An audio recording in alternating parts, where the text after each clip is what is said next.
या 24-22 वाला, सब जो है कंफ्यूज थे कि आखिर ये कोई 3-4 राज्यपाल हम लोगों ने देख लिया, 5 राज्यपाल देख लिया इन दिनों। पांचों राज्यपाल ने एक ही रटा रटाया भाषण जो है बोलने का काम किया। अगर मुख्यमंत्री जी से भी पूछा जाए ईमानदारी से तो वो भी कंफ्यूज हो जाएंगे कि कौन सा साल वाला का कौन सा सरकार का भाषण था, उनको भी पता नहीं होगा। भारत सरकार का बजट आया, बिहार को जो है छलने का काम किया गया, सौतेला व्यवहार किया गया। जब हमको मौका मिलेगा हाउस में तो सारी डेटा के साथ जो है हर एक बात जो है हम करेंगे। आप लोग भी सब लोग रहिएगा, सुनिएगा। लेकिन कल बिहार का बजट आ रहा है तो हम लोगों की मांगे हैं और हम लोग चाहते हैं कि ये बजट में सरकार जो है इन चीज़ों को इंक्लूड करे। सबसे पहला कि ये जो वृद्धा पेंशन जो 400 है या सामाजिक सुरक्षा पेंशन 400 रुपये है, चाहे दिव्यांगों का हो, चाहे विधवा का हो या वृद्धा का हो, सबसे कम पेंशन जो है बिहार में ही मिलता है। और हमको याद नहीं कि 20 साल में नीतीश कुमार जी ने इसको बढ़ाया भी है कि नहीं बढ़ाया। लालू जी जब थे तो उस समय 30 रुपया था, उसको बढ़ा करके उन्होंने 95 के आसपास उन्होंने 100 रुपया किया था। लेकिन वैसा 20 सालों से 400 रुपये जो है दिव्यांगों को, वृद्धाओं को और विधवा को मिल रहा है, ये नाजायज़ है। सरकार कहती है कि हम लोग 3 लाख करोड़ का बजट बढ़ा दिए, हर बार वाही करती है कि हम लोगों ने बजट को बढ़ा दिया, पेंशन क्यों नहीं बढ़ाया गया? जो हम रहा है और बिहार में केवल जो है 400 पेंशन हो, दिव्यांगों का पेंशन हो या विधवा पेंशन, इसको 400 से बढ़ा करके जो है 1500 रुपये किया जाए। और हमारी दूसरी सबसे बड़ी मांग है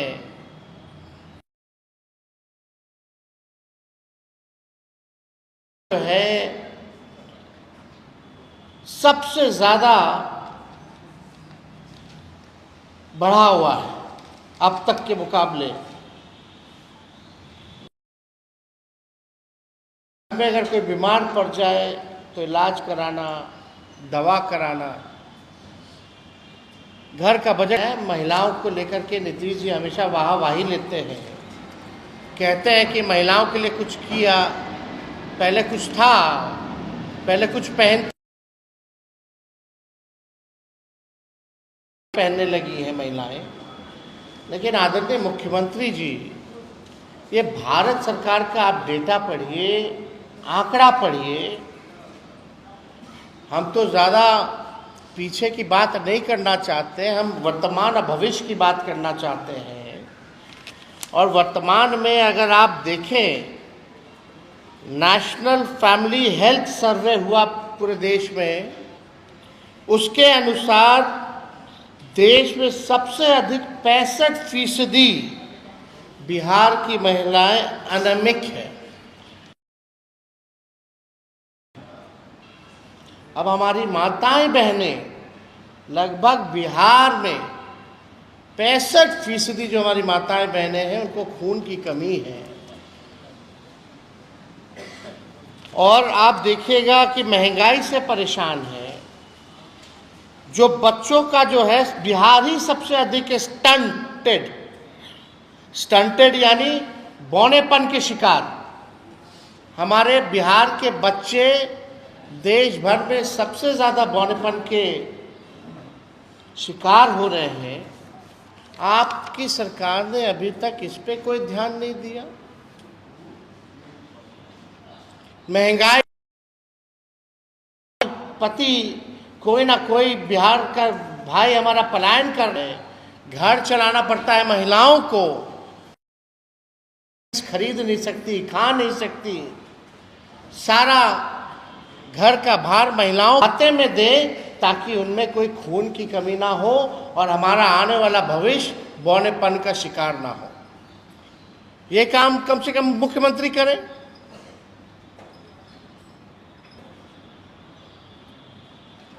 भले ही कॉपी करना है तो माई बहन मान योजना का भी करिए, लेकिन कल जो आपका आखिरी बजट है, हम कैसे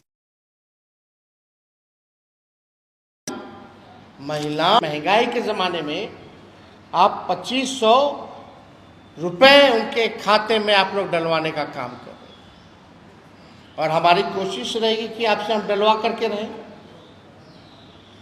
मन हो या ना हो।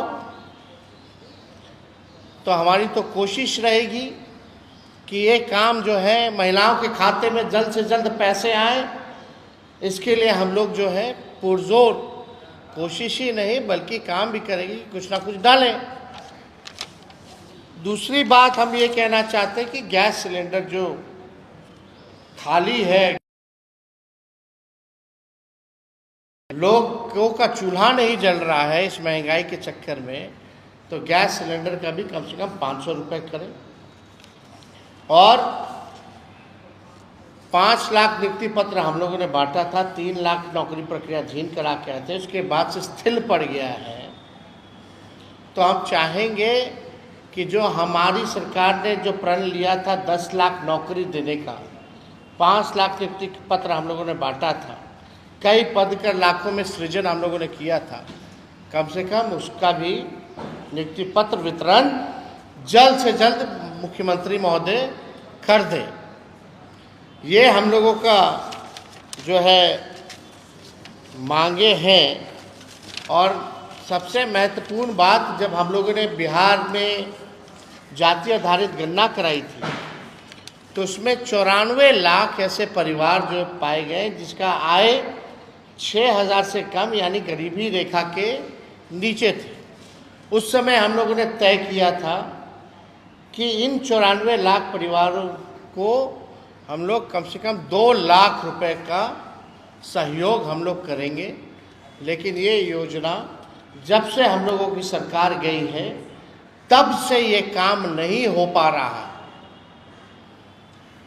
तो हम लोग चाहेंगे कि जो 94 लाख जो परिवार हैं उसको हम लोग आर्थिक न्याय दें, और सरकार से भी मांग करेंगे कि इस बजट में 2 लाख रुपए का सहयोग जो है उन परिवार के लोगों को करें। इसमें ये भी था कि भाई जो भूमिहीन है उनके लिए भी अलग से 1 लाख, उसको 1,20,000 रुपये जो है दिया जाए। ये अभी भी ज़मीनी स्तर पे चाहिए। हम लोग पूरा बिहार घूम के आए हैं, संवाद किए हैं, कोनो हम लोगों को अधिकारी घेर करके नहीं रखा था। जिस प्रकार से मुखाते हैं, यात्रा पे गए ना गए बात बराबर है, लग रहा था पटना अन्य मार्ग में बैठे। कर्फ्यू लगा रहता है, घेराबंदी रहती है। ये जाति आधारित गणना का मतलब यही है, फायदा तभी होगा जब इस डेटा का हम लोग इस्तेमाल करेंगे। ये सरकार इस्तेमाल ही नहीं कर रही है क्योंकि बीजेपी आ गई। हम लोगों ने तो आरक्षण बढ़ा दिया था, लाखों में नौकरियों का नुकसान पिछड़ों को, अति पिछड़ों को, दलित समाज को, आदिवासी समाज को हो रहा है। जो ये साफ पता चल रहा है जो है आरक्षण जो है आरक्षण खोर और आरक्षण चोर पार्टी है, ये स्पष्ट है। इसी का संदेह हम लोगों का था। 9-10 महीना हो गया और इन लोगों ने आरक्षण को शेड्यूल 9 में नहीं डाला। तो हम सब लोगों का ये मांग है कि जो बजट जो बना है कम से कम उस डेटा का इस्तेमाल, डिटेल है, कौन लोग भूमिहीन है, कौन लोग कितने पढ़े लिखे हैं, कितनों के पास रोजगार है, कितने के पास पक्का मकान है, कौन कचरा धोता है, कौन ठेला धोता है, कौन मजदूरी कचरा धोता है, कौन ठेला धोता है, कौन मजदूरी करता है, सब डिटेल के हिसाब से, जाति आधारित गणना के हिसाब से बजट जो है वो होना चाहिए। और आरक्षण के मामले में हम लोग साफ पहले ही कर चुके हैं कि इसको अगर आप लोग 75% भी लाइएगा, हम लोगों का जो 65% किया हुआ है उसका भी हम लोग साथ दे करके पास करेंगे और शेड्यूल लाइन में केंद्र सरकार डाल दे अविलंब।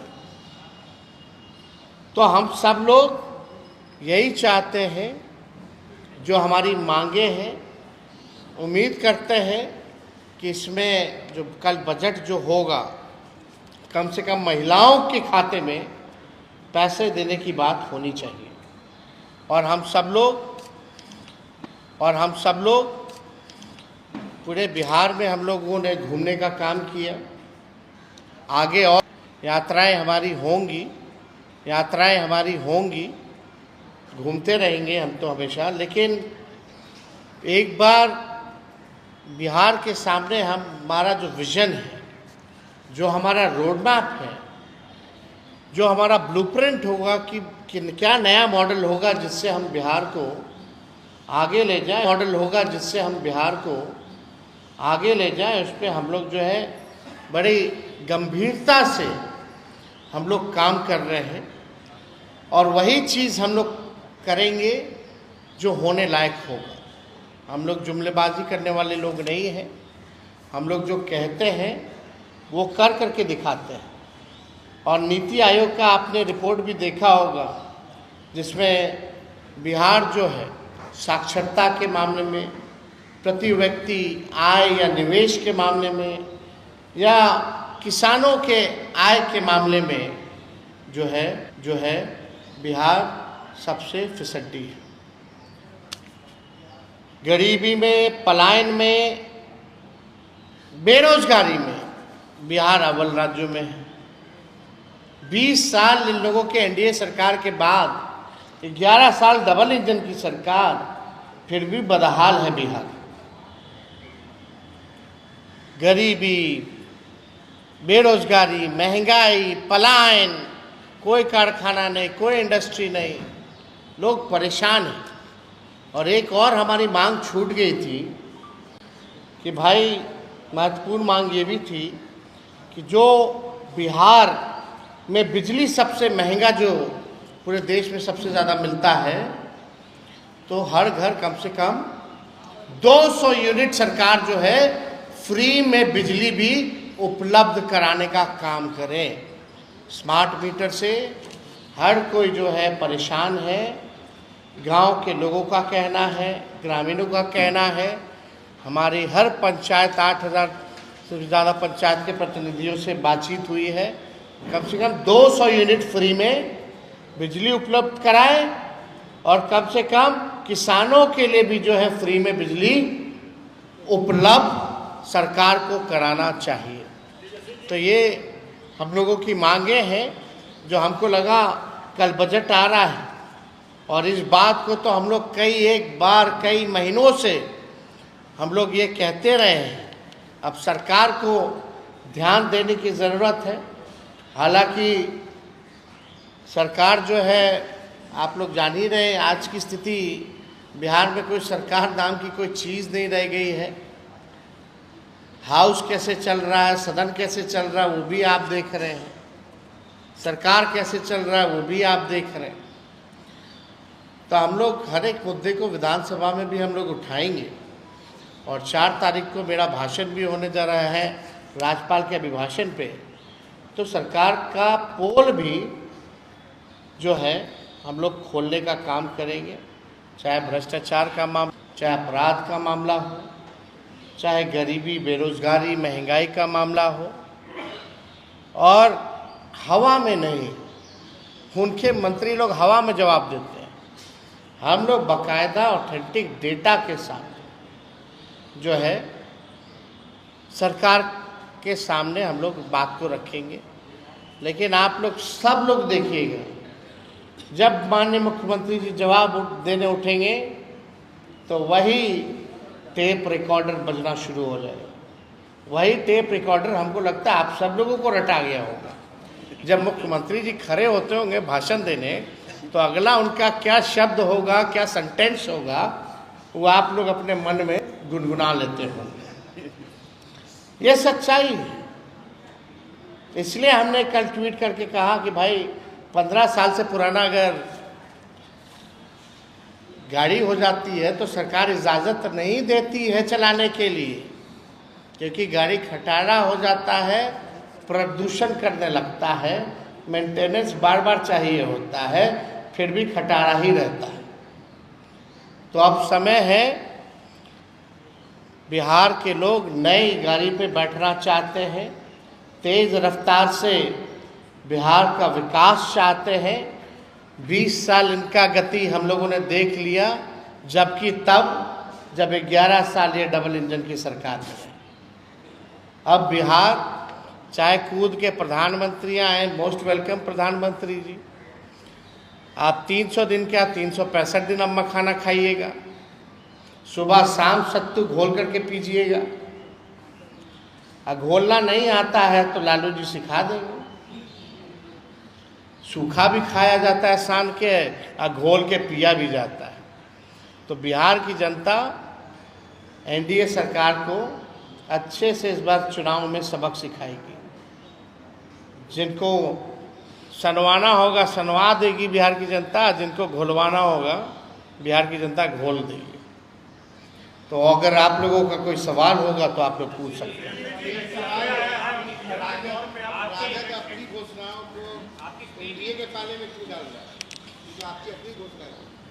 नौकरी के बारे में कौन नौकरी मैन? आजकल नीतीश कुमार जी हो गए होर्डिंग पोस्टर। आपने सबसे पहली बार किसके मुंह से सुना था? मेरे ही मुंह से ना। तो जब उसका कॉपी कर ही रहे तो इसका क्यों नहीं कर रहे? उनके पास कोई विजन तो है नहीं। तेजस्वी आगे आगे रहता है, सरकार पीछे पीछे रहती है, आपको पता होना चाहिए। 17 महीने में जो हम लोगों ने काम किया,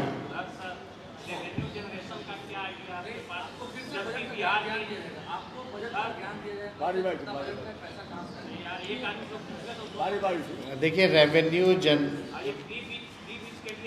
कहाँ से आएगा? बिहार का अभी डेफिसिट 2.9% पे है, जो 3% तक जाके उसके बाद से बिहार डाउनफॉल जाता है। आपके पास कोई डेटा है जहां सरकार ने कितने करोड़ों रुपए जो है सरेंडर किया है, जो बजट का है? बजट का सरेंडर किया है ना, लेकिन ये जो आप यही सवाल ये हम समझ के आपकी बात कि पैसा कहाँ से आएगा, अपने बाप के पास से तो नहीं लाएंगे। बात सुनिए ना, अरे भाई सुन तो लीजिए। यही सवाल नीतीश कुमार जी ने बोला था, संभव है, बोला था कि नहीं बोला था? वो संभव हुआ कि नहीं हुआ? लोगों को नौकरी मिल रही है कि नहीं मिल रही है? प्रक्रियाधीन है कि नहीं है नौकरियां? पद का सृजन हुआ कि नहीं हुआ? हम लोग कोई भी अगर बात करते हैं तो डेटा देख करके बात करते हैं, जो प्रैक्टिकल हो और साइंटिफिक रूप से अध्ययन करके ही हम लोग कह रहे हैं। जब मौका मिलेगा तो आप लोगों को भी बता दिया जाएगा।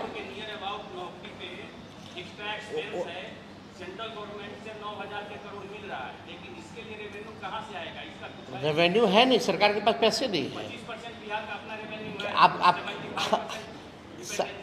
सब कुछ है। बजट जो है, अगर इच्छा शक्ति हो, वेल प्लान्ड हो, बजट को अगर अच्छे से मैनेज कर ले तो अच्छे से घर चलेगा। कम बजट में भी कई लोगों का परिवार जो है कम बजट में भी घर हर सुविधा ला सकता है, लेकिन उसमें कोई बिगड़ा हुआ अगर कोई हो जाए, घर का लोगों का मुखिया का अगर कंट्रोल ना रहे तो घर का बजट कितना आता रहे, रेवेन्यू बर्बाद होता जाएगा। तो you need to control the budget. सबसे पहली बात आप मैनेजमेंट की बात है। आप लोग सब लोग जान रहे हैं कि हमारा परिवार हो या किसी और का परिवार, कौन कितना वेल मैनेज करता है, बचत कर पाता है, अच्छी चीज़ों में पैसा लाभदायक योजना चला करके लाता है, तो ज़्यादा फायदा होगा ना। तो वी विल, डोंट वरी। हम लोग जो कहते हैं मेरे को लंबी राजनीति करनी है, हम कोई जुमलेबाजी नहीं करेंगे। I am not 75 years old, मेरा 36 साल उम्र है। भले तेजस्वी की उम्र कच्ची है लेकिन जुबान कच्ची नहीं है। जो हमने कहा है वो हम करके दिखाएंगे। कहा है कि इस विधानसभा चुनाव में कांग्रेस बड़े भाई की भूमिका में रहेगी, आगे रहेगी। हाँ, अब इस मुद्दे पे इस मुद्दे पे हमको लगता है कि हम लोग बात करें।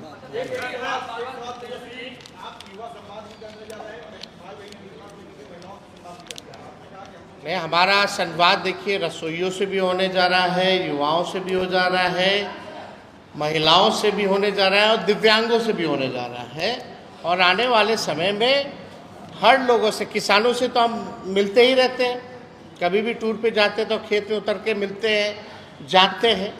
और लोगों से भी मिलेंगे जो बिहार के बाहर भी रहते हैं, जो अंदर रहते हैं, नौजवान छात्र छात्राओं से, सभी लोगों से मिल कर के, क्योंकि हमको बिहार को आगे ले जाना है। तो हमारा जो विजन होगा जब हम पेश करेंगे तो बात सबकी होनी चाहिए, सब लोगों की बात होनी चाहिए। अरे भाई, सब लोगों के लिए काम करना है। बिहार में जितने लोग हैं भाई, बारह जब से हम आए तब से यही सवाल पूछ रहे हैं।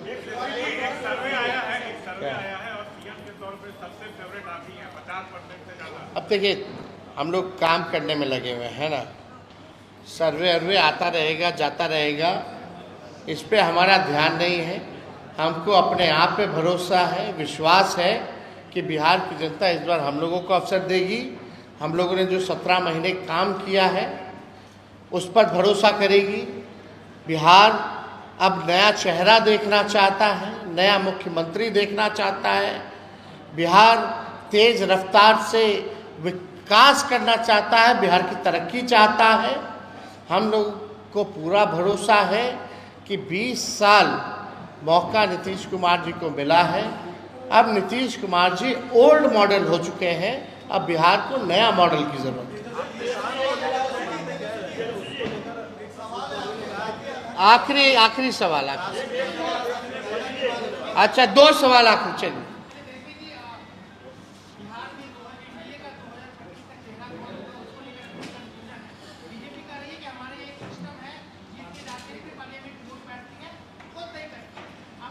देखिए, हालांकि इसमें हमको टिप्पा टिप्पणी करना नहीं है, ज़्यादा हम इस पे कुछ कहेंगे नहीं। उनका गठबंधन है, उनकी पार्टी है।